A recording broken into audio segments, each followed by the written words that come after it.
Welcome to the WIHS Ministry Roundtable, a video podcast and radio program where we meet in studio with local ministry leaders for an extended interview to discuss a variety of spiritual and practical topics from a biblical worldview that is both meaningful and engaging.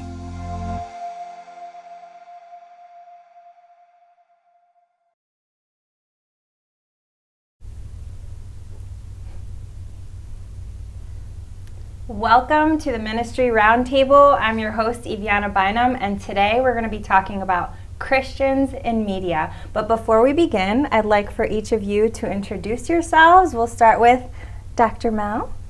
Hi, I'm Dr. Mel Tavares. I am the founder of Family Legacy Builders, and my mission is to equip families with the knowledge and the resources to build strong families and leave biblical legacies.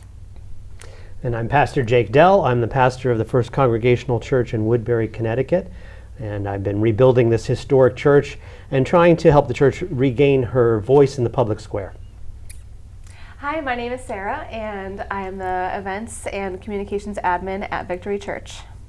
Great. So as we get into this conversation, I'm going to ask you some questions today about what it means to be a Christian in media, what it looks like as you prepare media, and all those things. So let's just jump right into our very first question. And it is, as Christians, what responsibility do we have in the way that we communicate publicly through media, through church platforms, through social media, or everyday influence? Who wants to share first? Let's get you started, Pastor Dell. I think we have a responsibility to articulate the gospel in terms that are clear and that convict the culture. And I think, everyone always says that. The question is, how do we do that? And I think you have to rely on the power that comes from the Holy Spirit, that comes from speaking the truth plainly. We've been jumping and dodging around the truth for quite some time. I think Christians, either preachers in pulpits, Christians in families, Christians in schools, we want to be liked, and I think we're going to have to get used to not being liked. I also think that we have the opportunity to speak our God-given message. Each one of us has a certain vein that God has given us, a certain message, and I think it's our responsibility. We can't hide it under a bushel. We have to speak up, and we have to be bold, and we have to be strong and courageous, and we have to use whatever avenues there are to be able to get that message to the masses. Yeah, and kind of going off of that, there's so much darkness and evil in the media, and I know that the Bible says that we are called to be the salt and the light of the earth, and I believe as Christians we're called to take back the internet and the that influence that we are able to have in the media, to be the salt and the light to those that are in our sphere of influence, on our social media accounts and anywhere that we are interacting online. Yeah, Dr. Mel, do you have any insights about, in a segue to what Sarah was saying, is how media shapes our families and our children, our identities, and things like that with your background, and what would you say to that? I would say that to springboard off what Sarah said, there is a lot of negative influence, especially for children, teenagers, and even parents of younger children, that there is a lot of negativity, and they are very easily swayed by the messaging that's on particularly social media. Yeah. Not so much the podcasts and that type of thing, but social media sways them very quickly and very heavily in the wrong direction. Yeah. And they tend to believe that instead of what we're telling them as parents and as pastors and as youth ministers. They believe whatever they hear on social. Yeah, and it makes me think of the conversation that we had earlier that you shared in your prior. You worked in secular media production, and you were sharing something about how the media was used in the writing that you did. Can you tell us a little bit about that? Yeah, so there would be certain instances where I had to write a segment for something, but it was to be written in a certain way, and I personally didn't agree with it, and because of my convictions, and I kind of realized the influence that my words do have, because they didn't align with that of my company at the time. and it kind of made me realize, wow, if I said what I would want to say, it's a little bit different, maybe a lot different. So I think that, yeah, I'll stop there. No, that's really good. No, I even want to keep going on that, because like, what would you say if you were to be able to shape the media from a Christian perspective in a secular environment? What would you do differently? Oh gosh, I just put you on the spot. It's like to tell the truth, from all sides, whether it benefits my opinion or not. That is like the goal of journalism in general, is to tell the truth, without like any of the games or biases or anything like that. Which is a gospel value. Correct. Yeah. I mean, I think the problem is that you're up against an editorial philosophy that tries to stamp that down. But with social media, you're up against an algorithm that rewards controversy. And I found that, some of the posts that I would clip from my sermons or whatever that were the most controversial came near the end of the sermon. And they would be the application part, where I was really just going hard on some topic. And, that would get thousands, sometimes hundreds of thousands of views. And people would say, why don't you preach the gospel? And I'm like, well, the sermon did, but the part that clips, the part that goes viral, is often the one that sounds, at least in that 5-10 seconds, the most hard-hitting or the most negative. And, one of the things I found in social media is it'll reward, if I take say an anti, if I go after, say, some doctrine of Roman Catholicism or Eastern Orthodoxy and give the Protestant perspective, those get all kinds of engagement. And that's not necessarily where I want to spend my time, right? So I think that's one of the challenges, is how do you get to your audience with the message that you want? Yeah, and just kind of thinking even deeper into the heart of this as we get into this segment even more, from a theological perspective or pastoral perspective, why do you think that happens? Why do people, Well, it's why do we slow down and look at a car wreck on a highway, right? I mean, we like a fight. We like to, and the Bible, Jude tells us to contend for the faith, and so there is an aspect of where the arena is where you go to see a fight, and that's what is expected. The question is whether that's what brothers should be doing, and I find on social media it's brother against brother a lot of times, and this is a time where we can't afford to be divided in the body of Christ. We have a lot of external threats. Yeah, we do. Who do you think is under the most attack in this time? What would you say? I'm curious what you have to say about this, Dr. Mel. I think, well, I'm pretty biased. I'm going to say the family is under attack. The enemy Satan has always gone after the family, and if he can destroy the family, he can destroy the fabric of the country.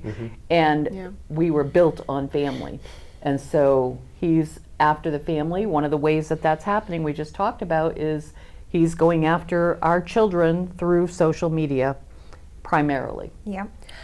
Just to add to that, I would say that mothers are also under attack, so to speak, because many moms are home with their kids, and you had mentioned this before, facing the phone, not watching the kids, and that's one, that is an attack, the distraction of it. Yeah. But then what's actually coming up on that, the discouragement, the lies that you might believe based on what you're seeing other moms doing or other families doing.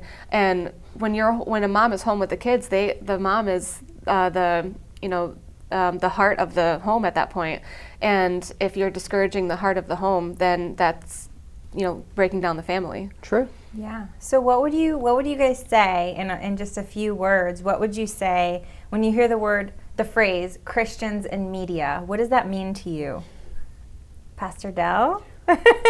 Well, and I don't want anyone to take this the wrong way, but it often, I think, is associated with a kind of ghetto media culture that is not mainstream, that no one pays attention to, so that you have these ecosystems where if you're in Christian media, you have your Christian stars, and then no one knows who they are, and outside of that. And again, I think Angel Studios and others like that are changing this, Yes. but for a long time the production quality wasn't as good, the writing wasn't as good, the storytelling wasn't as good, because I think there was, as I said earlier, there was this desire to wrap everything up and sort of be nice. And if you look at some of the best stories that are told by secular sources, often have very biblical themes in them, but because they're willing to, I think, or maybe because they inhabit sort of the darkness of the soul, they're willing to explore that and tell those stories, whereas I think Christian media tends to sanitize things. Wow. I love it. I'm loving the realness. Does anybody want to share? So I had a their- little bit of a different view when Go I ahead.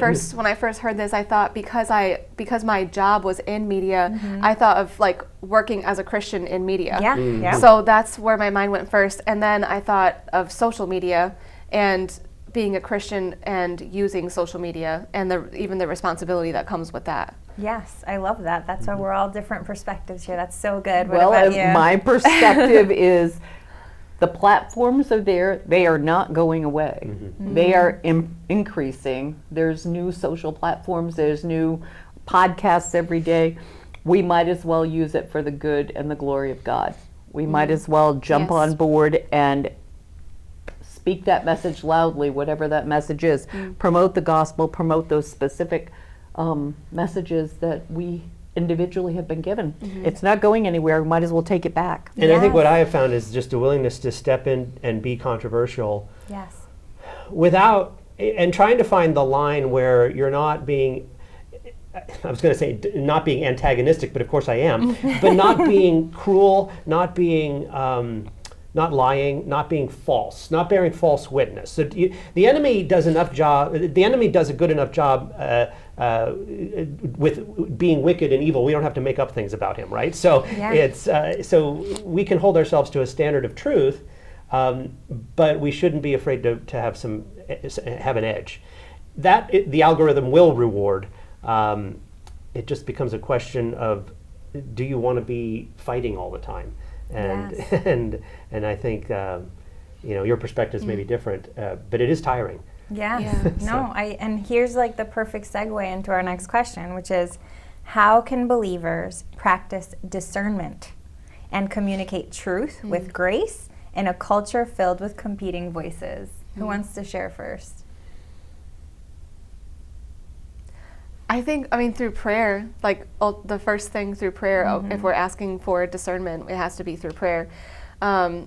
I recently, going back to social media, I was asking the Lord to help me to use my social media to encourage others and to be a positive influence to those who are on my page or whatever. Yeah. I don't really have any like professional influence or anything, but just like my friends and people that know me, I want to be able to be that encouragement and positive influence for them, even those who don't know the Lord yet. If they're questioning or wanting to know what's my life about, I want it to be about the Lord, and I want my social media to reflect that.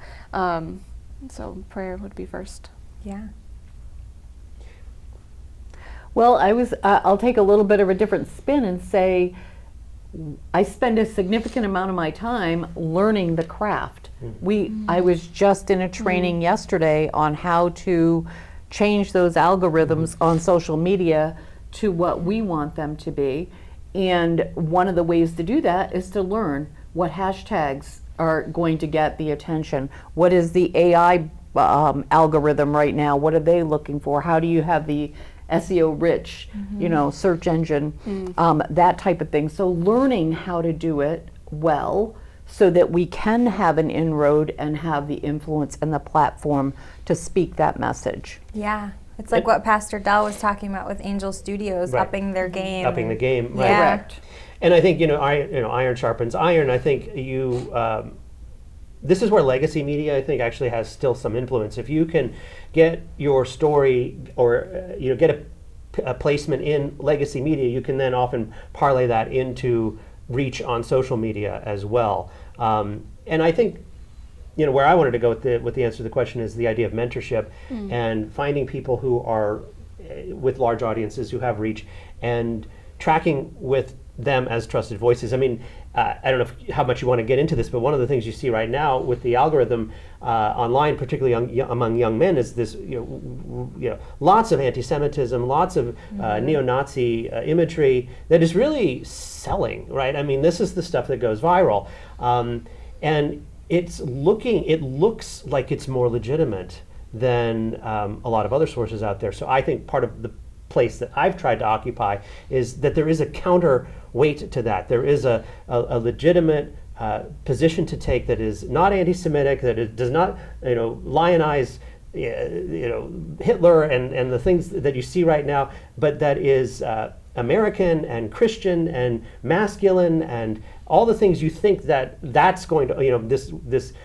dark path that a lot of young men are going down, a lot of the things you think you're going to get there, we actually have homegrown here, and it's much healthier. And I'm trying to point people towards that, and use the reach that I have to accomplish that. And that takes discernment. Yeah. What would you say to building a legacy and teaching your children or your family members, or even speaking to our grandparents about discernment and those things like that, Dr. Mel? I think that we have to take a hard stand as parents and grandparents and teach those children exactly what you just said, that although this particular reel went viral, that doesn't make it true. And it comes right back down to, we have to teach that biblical foundation, what a biblical truth. We teach that in the home. We teach them and talk about, don't be afraid. And by the way, that means parents and grandparents that don't want to deal with TikTok, for example, we have to be in the know.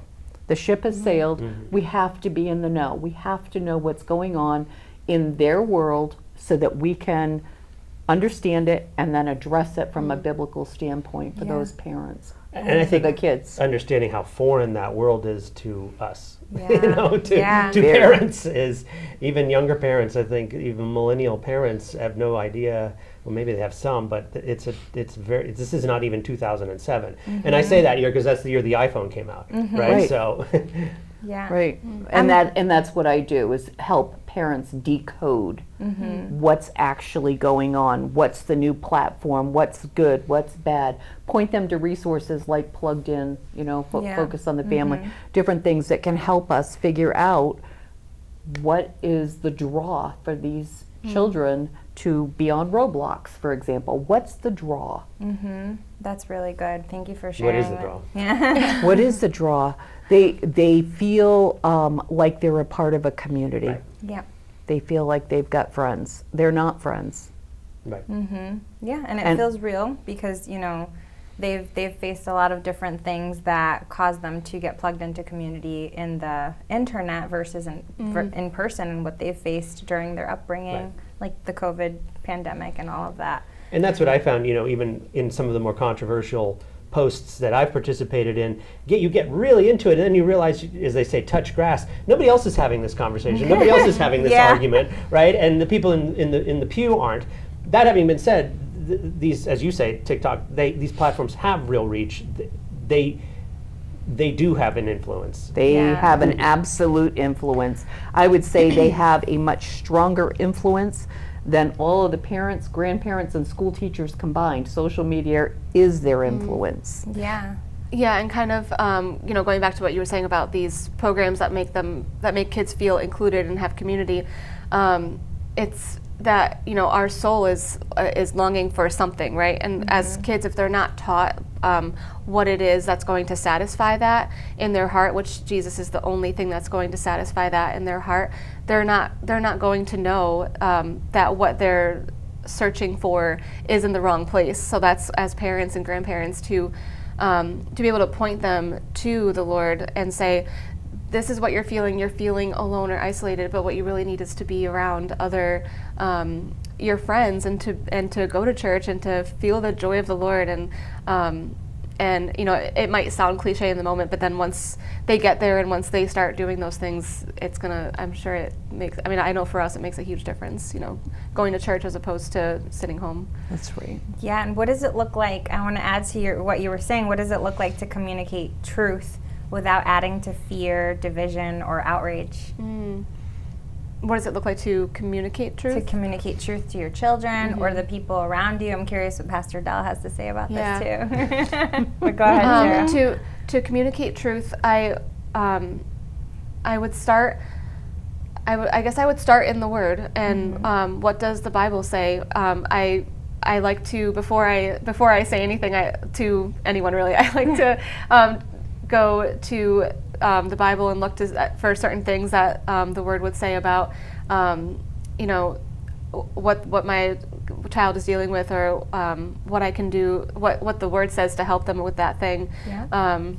So I'll try and think of an example as Pastor Dell shares. Well, and what I wanted to ask you specifically with this is, how do you practice discernment before sharing or posting or reporting? You go to the Capitol, or even responding to things. I know that you face a lot of adversity in your conversations and things you share. So what does that look like beforehand so that you respond rather than react? Sometimes it is a reaction, and sometimes the reaction can be holy. And I think that is comes with maturity, it comes with wisdom, it comes with age, it comes with practicing discernment. But sometimes discernment is knowing when to say that thing that God is putting on your tongue right then and there. And it can feel rash, it can feel hasty, you can feel your blood rising, and a holy anger is okay. I would say that when it comes to, don't go into this trying to sow unity. Don't go into this trying to sow division.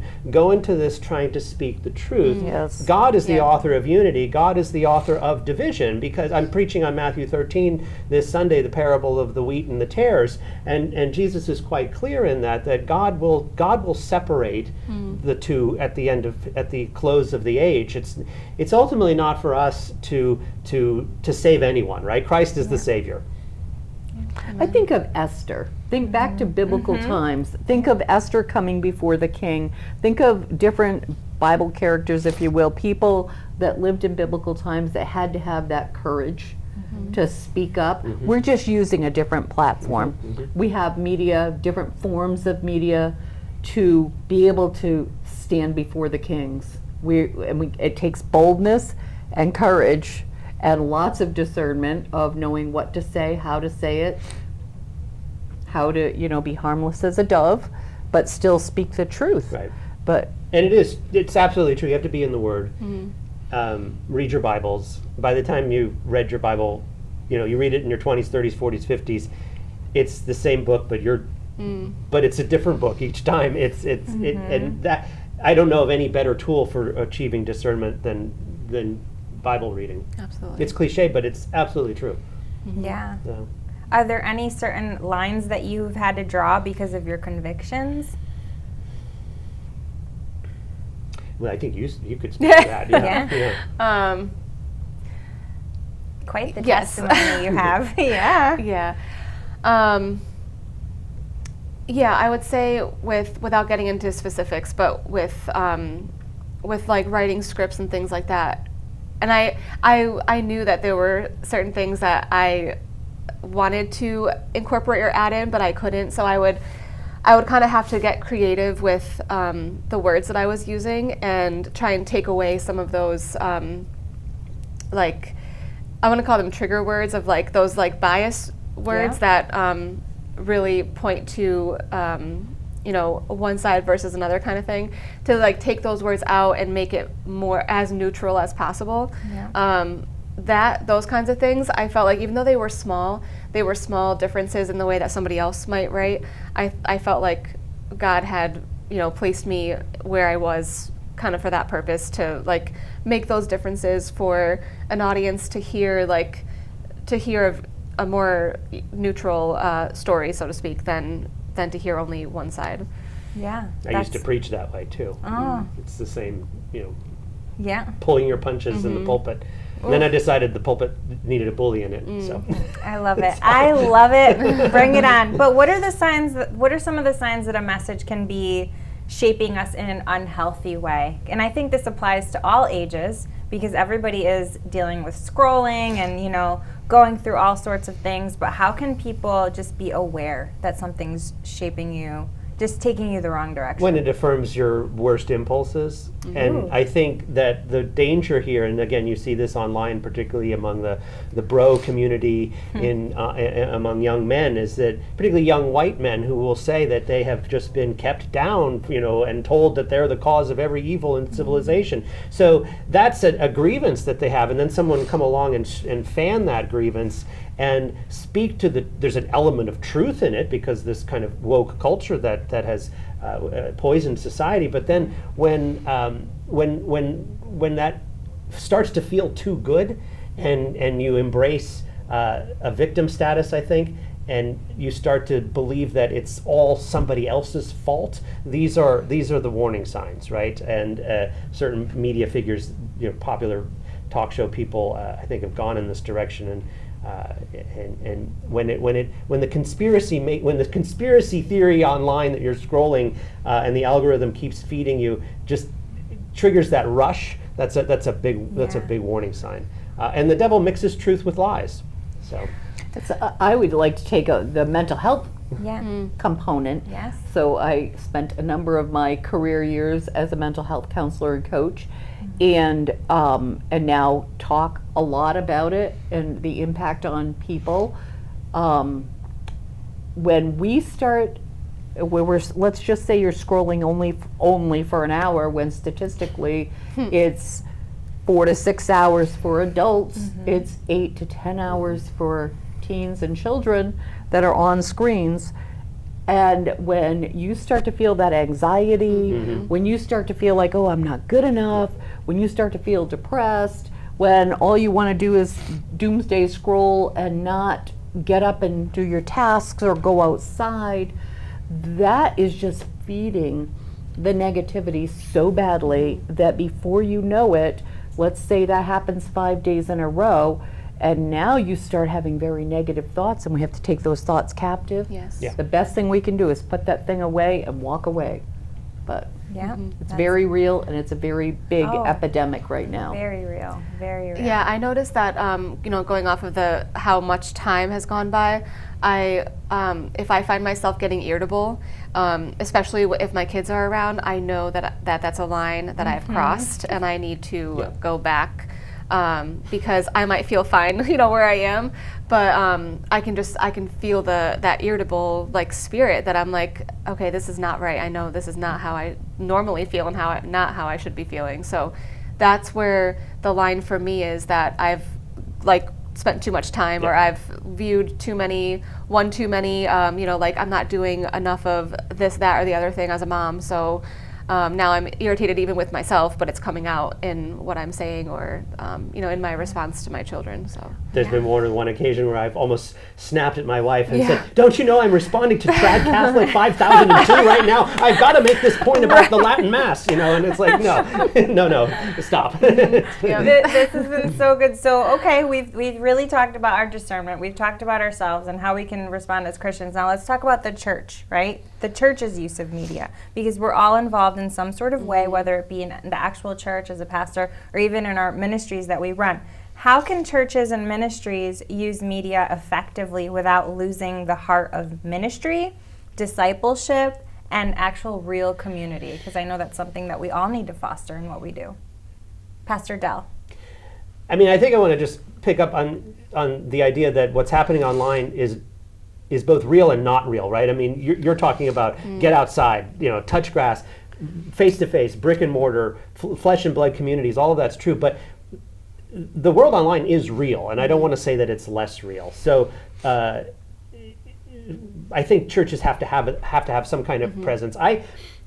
Over almost a decade and a half ago, I worked for a major Christian denomination on some media strategy around things like SEO, and one of the ideas that we came up with was that more people were asking Google who God was than they were asking their local pastor who God was, right? And so, who is God? They would type in, or does anyone love me? And so, I think increasingly now they're turning to AI to answer those kinds of questions.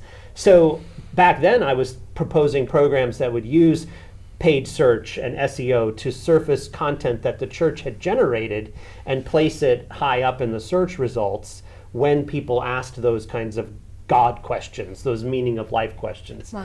Nowadays, I think the church needs to pivot to, what is a Christian version of a large, an LLM? What is a Christian AI going to look like? Not deny that AI exists, but you start to figure out how to use it. Yeah, I completely agree with what you're saying. Kind of going back to what I had said at the beginning, to take back the way that the enemy is using media, but take it back for the good of what God wants to do. And I completely agree that churches definitely do have a place in social media, whether it's, inviting to church, inviting to events, because that's what really gets people plugged in, is being in person. And then the encouragement part, just being that daily source of encouragement. It's such a huge gift to be able to be able to be that encouragement as a church. Even if a pastor can't be individually speaking to all these people, it's kind of as a whole being able to speak to a much larger audience through scripture, through an encouraging word that was preached maybe on Sunday. You had spoken about videos and shorts and things like that, to be able to put on social media so that it can reach a much larger audience, and to create that community, but to truly encourage the in-person relationships. I have another question for you specifically so you've worked in both the professional secular media culture and then now you're in church communications. So what can churches learn from the media world about communicating clearly and effectively, and where do churches need to be careful not to simply copy media culture? Yeah, wow, that's such a great question. Okay, so I'm going to answer it kind of based on what I took from my experience in secular media, some of the skills that I was able to attain, kind of in church communications. It's the website and our app that we have, the writing about events, newsletter, video announcements. So it's kind of all encompassing, a lot of different things coming together. But the tone of whatever church it is, getting that tone, the being direct with words, and kind of not beating around the bush with certain things, just being direct with it. There were a lot of times I would have to shave down a script to be 30 seconds from a whole minute. So that has helped a lot, because when people, as much as we want to believe that people are going to read through all the way to the bottom, they're just not. So to get the point across kind of right away as much as we can, the creativeness, that creative side of that engaging writing, and being engaging, that really draws people, but really communication is about people and about speaking to people and getting them to action, to do something, to listen. So what was the second part of the question? The second part is, where do churches need to be careful not to copy media culture? Okay, I think not jumping on every single trend is very important, because the trends can seem trendy, popular, and tempting to want to do. But I think churches have to step back and look at, what is the point of this trend. I think a lot of them can be made oh, we can use this to talk about going to church on Sundays and things like that. But sometimes a trend is just a trend, and it's not going to work, and definitely have to let that go. And then another way to not copy the media, I think, just the shallowness of some things, just for the look of it, so to speak. There's got to be depth in whatever is being promoted or talked about, because I also think that people are able to see right through when it's shallow as opposed to when there is depth. Yeah, I think more than ever people are starting to get those spidey senses as to what's fake and what's real, and I think people are starting to see it, and they want they want something real. And I think as churches, I agree. You got to find that balance too. I'll come in from the ministry standpoint, whether it's mine or anybody else's much larger than mine. Statistically, with 83 million households saying that they're Christian homes, that does not line up with church attendance. No, it doesn't. Wow. Not even close. Yep. And so when we think about who our target audience is, we can use those media platforms to reach the audience that, as much as we try to promote, go to your local church, it's not always happening. Families are very, very busy, and people are just, I think the pandemic did not serve us well. And I think personally that was a ploy of the enemy to keep people out of churches. Yep. And Agree. it has not, that church attendance has not bounced back. In fact, if you look, you can see how many are closing. Thank you for resurrecting yours. Yeah. And so when you look at that, it's like we now have the opportunity as ministries, and I'll say even as churches, to reach those who are now unchurched. It used to be we were a culture that everybody went to church, and rarely did somebody not go to church on a Sunday. That's just what Americans did. And that is not the case anymore. Au contraire, it is very opposite. Yeah. I think it's important to remember too that the church is a media itself. It's probably the original form of media, which Ezra built the pulpit and gave the meaning of the word. And if you look at early television, early radio, all they did was copy the church's form of media. They put a man standing at a podium, speaking, and it really took a while for radio and television to come into their own with sort of like a man on the street interview or something like that, things you couldn't do.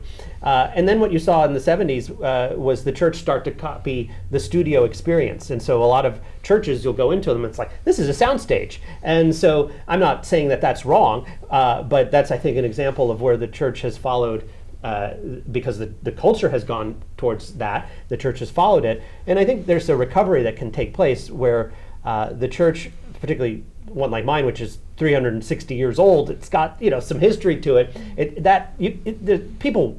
That kind of old media has an appeal, and I think that social media in particular is quite good at clipping that, and it works well on Instagram. It works well on Reels. I can take a picture of my pulpit, which is beautiful and ornate, and that will get thousands of likes. Right. Yes. So, if as they say, vibes, right? So the old church, that old media has some vibes to it, and it actually does port fairly well to social media. I'm curious what you have to say to this, Pastor Dell. Is how can churches measure fruitfulness beyond the likes or the views or the attendance or engagement? What are the things that you keep in mind, and how can you encourage other pastors even? Well, I think I'm going to push back on the word measure there, because I think that's one of the things the Bible tells us not to do. David gets in a lot of trouble for trying to measure the Lord's army, that's right? True. You're so right. And so I would say that the measure of something is not ours to take. That's so, right there. You dropped the mic right there. Don't measure. Just don't measure. That's so good. Okay, so let's get into encouragement and the practical next steps when it comes to this conversation. What practical advice, what kind of encouragement would you give to Christians who want to engage media faithfully in their homes or in their churches, their workplaces, their online spaces? I want to start with you here. Well, the first thing that comes to my mind is that we have the opportunity to bring biblical application to everyday life. Yes. Amen. People the reason they're on social is to escape the life they are not real content with. So we have the opportunity to bring those specific Bible verses, passages, a single, you get a soundbite, you've got 10, 20 seconds to grab somebody's attention a lot of times, or one or two paragraphs if they're reading, but most people are not reading. And so, So true. so we have that opportunity to give them practical biblical application. This is how the Bible can be real in your life. This is how God can help you in your situation. You just mentioned, being a mom raising kids. This is how, in a real sense, I've got so much chaos in my home. Okay, well, there are Bible verses to address that. So we can soundbite those and help our audience. That's very good. Yes, I completely agree with everything you're saying. And going back to how I'm, like I said, I'm just a person, but like how can I encourage my friends and even anyone who is, watching. I mean, everyone's always watching, right? We're always watching other people are always watching us. And that's even, as we're in the world and whatever we're doing, we're always being watched. And opportunity is a word that you've said a few times, and that really is just sticking with me, is that social media can be such an opportunity for encouragement and for the purpose of growing others who are around us. And I think a great place to start is sharing, like maybe if it's just like one thing that you've learned in the day of what God has showed you that day. What a beautiful thing to be able to just share that almost as like a log, through the week and through the day. Like, what is God showing you today that can be helpful to others? And I just love it. I love doing that. I think it's definitely like one of my passions, just to help others. And the comparison that I think a lot of moms deal with and go through is maybe not talked about as much, but it's very real. And it can be a very dangerous line of like, the motivation of posting. Like, am I posting this to like show yay me, which is like sometimes okay, but is it like every single day, or am I posting this to truly help someone and be an encouragement to those around me? Because it's a very fine line. And speaking for myself, I pray, like I pray before I post, like, Lord, I don't ever want something I do or say to make it seem like I'm trying to brag or anything like that, but to always point to God and to point to Him.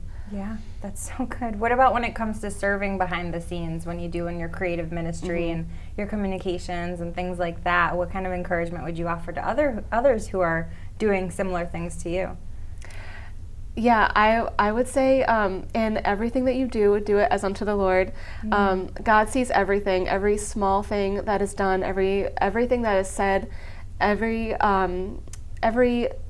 sentence that is said to someone makes an impact, and God sees it all, and He blesses the efforts that we make.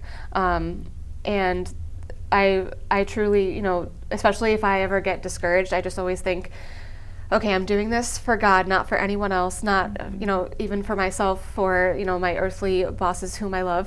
I'm not even doing it for them. I'm doing it for God above all. And whatever, I work in a church, so it's like, yeah, I'm literally working for God. But no matter what industry you're in, whatever you do, you can be working for the Lord and not unto man. That's so, Pastor Dell, I'm curious what you have to say to pastors and even other believers who feel overwhelmed by the media landscape, or just have these passionate views, and like, I know it's a heavy burden sometimes. What would you say to those people? Social media and the technology that we have today, it gives us all the opportunity to be content creators and to actually contribute something positive, which I think is a lot what you're saying. So I would say, don't be afraid of that opportunity. Some of it's generational. You're just not going to get some people comfortable with this. When I was a kid, I had a Super 8 movie camera. My friends and I used to make movies together, right? And if we had what we have now on the iPhone, we would have all been Steven Spielberg, right? So I think there's tremendous opportunity. God puts these tools in our hands to take dominion with. The devil will use them to corrupt us, but we should use them. We should become good at it. I think, which is everyone has been saying that this whole time, is that this is something for Christians to embrace and to become good at. And to the pastors who are holding back, you don't have to do everything. And find somebody in your congregation who can, probably a young person who can set up the social media for you and help you with that. May I tag on to that and just say that we.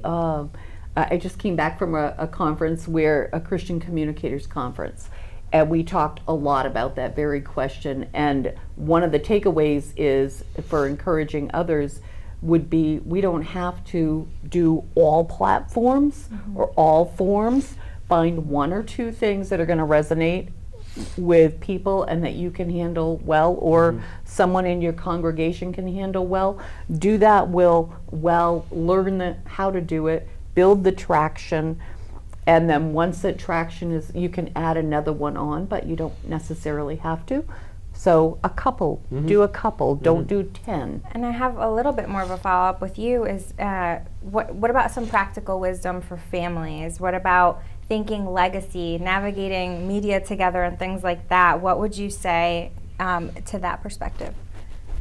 I would say the parents, whether they want to take the time and deal, can we say temper tantrums, for younger children and for teenagers also, they're not going to be pleased when you start figuring out what is going on. I have 11 grandchildren. They're like, how do you know all of these things? And I said, why do you care that I know all of these things? I live on your platforms. I know what you're doing. And I inform their parents of what they're doing. So it's like parents have to get engaged. Grandparents that are caregivers have to know what's going on, because if you're going to be caregiving for a child, even your grandchild, maybe 4, 5, 10 hours a day, whatever it is, or for a week at a time, you better know what they're doing, because they'll pull the wool over your eyes real fast. True. Yeah, if I could just quickly, very quickly, a anecdote to go with that. I had someone, I will just say a person, and their children went to a concert of a very well-known singer, and the kids were singing this song that they had no idea what the lyrics were about. And when I informed, they were a little bit older than me, and when I informed them what the song was about, they were appalled. And I said, and your children are walking around singing this. So they had no idea, and it's too late at that point, because the kids don't realize it. They're singing it. They're thinking it's innocent, the kids. But yes, if they had been involved and knowing what truly those lyrics meant, there would be no way they would allow their kids to listen, you know. And I want to make sure I be that parent, that I am that parent that knows truly what is going on and what that really means, kind of thing, and put an end to it as soon as it comes in, because it is going to come into our house, but put an end to it right when it comes in. I mean, that's been a problem since rock and roll, since top 40. I can think of some songs I was singing in the 80s and I had no idea what they meant. But we're building legacy. Right. Yeah. So, exactly. It is an exhausting, we have 7 children. I raised 4 and acquired 3 more. It is exhausting, and even as parenting adult children and now the grandchildren, it's exhausting. That's what we do. We have our jobs or ministries or whatever we're doing, but our first ministry is to our home, to our family, and it is tiring, but we must. Yeah. Because if we don't, the enemy will. That's right, and you can't block the enemy at all times and in all places, but the way they always taught bank tellers to know counterfeit from real was just to know what real money felt like, and that goes to what we've been saying. Wow. Keep your children in the Word. That's right. And they will quickly see, oh, this is not true. That's right. Yeah. So what's one habit, like just one habit that you guys can share? I'll open it up to all of you, that Christians can practice this week to become more thoughtful media consumers. Some food for thought here. I would personally say there are apps you can download, but just keep track of how much time you're on, because that's a driver for everything else that we've talked about. The time that just flies by. Yeah, that's good. That's really good. Have other things to do. Get a hobby. Yes. Touch grass. Walk the dog. Mow the grass. Mow the grass. Exactly. Yeah. Curate the people you follow. Unfollow the people who are not worth following. Have 1 or 2 podcasts that you check in with. It's funny because I think a lot of us have made this transition over the last 20 years of going from, probably 30 years now, but going from network television and having Thursday night be the night you watch whatever to binge watching streaming. I don't even do that anymore. It's all just podcasts or scrolling. So my media consumption in my lifetime has just changed, is night and day from what it was 10 years ago, 30 years ago. So in some ways there's a lot less media in my life, I think, and I don't miss it. So. That's good. My tip would be to number 1, start your day either writing to God, talking to God, praying, And the second thing is like to pre-plan like what you're going to listen to, maybe like pick a podcast that you'd be interested in listening throughout the day, so that you're not scrolling like, what am I going to do now, sort of thing, because there are kind of pockets in our day that are tempting to fill, but if you pre-plan to fill them with something productive, or even like an audiobook that is like a book that's about something of God, or something that can be beneficial to your life, you pre-plan to listen to that, that can change your whole perspective of the day. Yes. I would say too, though, that as Christians we shouldn't be afraid. And even just this morning, I scrolled past something that has become the answer to the 5th part of my sermon that I'm writing for Sunday, right? It's like God wanted me to see this link. It then became a very fruitful 45 minutes of devotional time and study, just because of something I scrolled. So God is present everywhere. Amen. Yes, God can use all things, and I would add in, just get in that word more. If we would be more in our word, then we're too busy for our phones. Well, and we can use our phones for getting in the word. Word. Yes. We've got Listening to the Word. I was lots going of the Bible this apps. morning. Yeah. Yes. There's all kinds of different options there Yeah. to listen to the Word. Amen. So if our listeners remember just one thing from today's conversation about Christians and media, what would you hope that they take with them? Let's start with you. I will say use the platforms that are being created, that have been, are, and will be created. Don't be afraid of them. Use them, but use them for getting that message out there that God has given us. Use it. The enemy's using it. Why shouldn't we? Yeah. And I would say to pastors, focus on the platform, the pulpit that you have. That's your primary medium. And if you don't have anything to say there, you're not going to have anything to say online. So, boldness starts in the pulpit. So. Yes. Yeah, I would say what's your motivation for posting? What's your motivation for liking something, resharing something, and being, I guess, like using social media for encouragement. That's so good. Check your heart, right? So I just want to thank you all. Thank you, Dr. Mel Tavares, Pastor Jake Dell, Sarah Tyrol. Thank you guys for taking the time. And for those of you watching or listening, let's continue the conversation. Thank you for joining us for this episode of Ministry Roundtable. Continue the conversation on YouTube, in the comments, or wherever it may be. Share this, and we will see you at the next episode. Thank you. Thanks again for joining us for the WIHS Ministry Roundtable, a video podcast and radio program that meets in studio with local ministry leaders to discuss spiritual and practical topics from a biblical worldview. If you've missed some or all of this broadcast, or want to watch all of this program in its entirety, including additional content cut for time, you can watch this program now on our WIHS YouTube channel. If you have questions, comments, or would like to suggest a future topic to be discussed, send us an email. We'd love to hear from you. The on-air editions can be heard on Saturdays at 3:15 a.m., 12:15 p.m., and 5:10 p.m. right here at your station for hope and encouragement, 104.9 WIHS.